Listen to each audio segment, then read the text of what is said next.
जो बच्चे बहुत पढ़ते हैं वो बहुत खुश होते हैं, जो बच्चे एकदम नहीं पढ़ते वो भी खुश होते हैं। हंसते हैं हम एवरेज बच्चे, ना इधर के हुए ना उधर के हुए, ना भारत ना पाकिस्तान बॉर्डर पे पड़े हुए हैं। सबसे ज्यादा दुख एक एवरेज बच्चे को होता है एग्जाम खराब होने पे। एक गुरु थे, दो शिष्य थे, दोनों को लालटेन दे दी रात को और बोला जाओ जाके आओ। तो एक शिष्य बोला गुरुजी इस लालटेन से तो 5 कदम ही दिखता है, इससे तो 5 कदम ही दिखता है। और दूसरा शिष्य 10 किलोमीटर की यात्रा पूरी करके आ गया। तो गुरुजी ने पूछा तू कैसे जाके आया?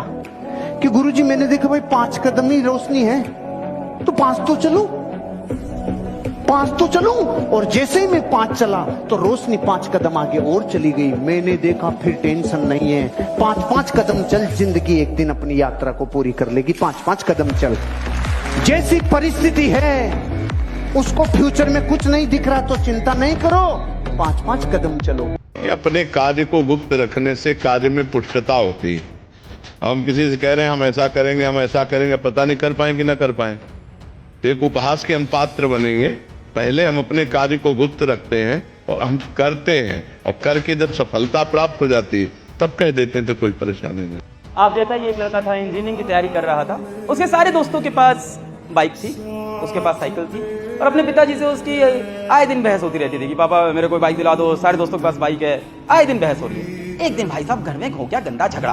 पिताजी बोले तुमको पता नहीं है ये घर में कैसे चला रहा हूँ। पिताजी ने अपनी स्कूटर स्टार्ट की और स्कूटर लेके निकल। तो इस लड़के ने कहा यार पिताजी यार कुछ दिलाते लाते नहीं, आज मैं एक घर छोड़ के चला जाऊँ। घर छोड़ते वक्त उसे देखा पिताजी का बटुआ छूटा हुआ है। उसने बटुआ उठाया कि आप कभी मिलना तो है नहीं, इतना माल है पिताजी का, कम से कम बटुए का तो लेके चलता हूँ। चल दिया। चलते चलते रास्ते में एक होटल दिखा, उसे बोला कुछ खाना खा लेते हैं। बटुआ खोला, 50 का नोट है यार। पिताजी बड़े कंगाल आदमी है, मोटे से बटुए में क्या भरे पड़े।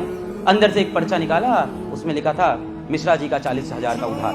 लड़के को समझ में आया कि पिछले साल मैंने कंप्यूटर खरीदा था 40,000 का, वो तो उधार से आया था। घर के बिजली का बिल, पानी का बिल, स्कूल की फीस, ट्यूशन की फीस।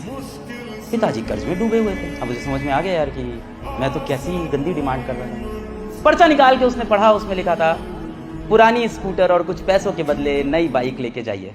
आपके पिता से ज्यादा अमीर आदमी इस दुनिया में कोई नहीं है।